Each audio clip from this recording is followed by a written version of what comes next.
Welcome to our Top of the Game Changer interviews, a series of interviews intended to be raw, honest and authentic.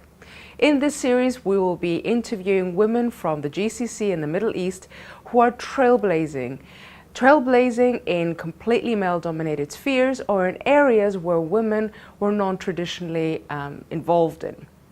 These women come forward, put themselves in challenging positions and very often fail, but at the same time succeed. And this is where we'll discuss what are their success strategies. We'll look at how success is great, but it does come on the back of hardship, grit, and resilience. I hope you enjoy. Recently, I was sponsored by an automobile company to attempt the second highest mountain in the world, Aconcagua.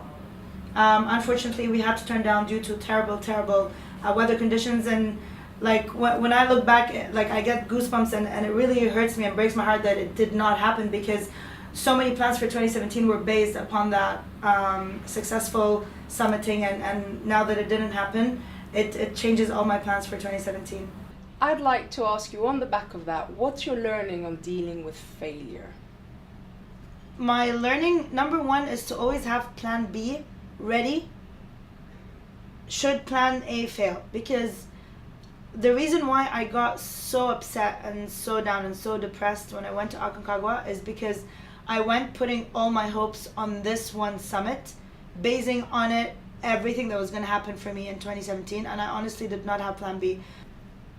So you said you had no plan B. Mm-hmm. What's your learning from that, and how are you dealing with this derailment? Because this is a derailment for you. Mm-hmm. You said 2017 was based on this one mountain. Mm-hmm. What are you doing now differently to come through? I'm just really analyzing what went wrong in terms of Aconcagua. Like, other than the fact that we had a terrible snowstorm, and despite the fact that we stood it out for 3 long days, the longest 3 days of my life, where you have no communication with nobody. I was the only girl in the team. No one else spoke proper English, so you can't have a proper conversation. I'm just really analyzing how I could have better dealt with this, with the 3 days. Like, I felt like, your mind plays very strong games with you. And if you're not mentally prepared to fight back, like, you train very hard, etc., on your body. But what have you done to prepare yourself for when your brain starts to play these games on you? Now I know what I need to do, but like, I was just sitting there thinking, okay, I'm just waiting to die. And instead of, rechanneling my thoughts and fears to somewhere else where I could have possibly felt stronger. So in terms of preparation of gear and mental, this is what I'll be working on for next expedition, inshallah.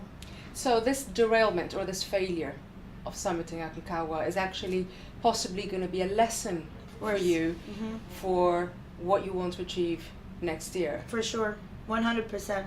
And also one important lesson, not to rely on anybody at all. Like, you have to be very self-sufficient on the mountain in terms of needing people to be sending you messages or kind messages, or speaking to someone.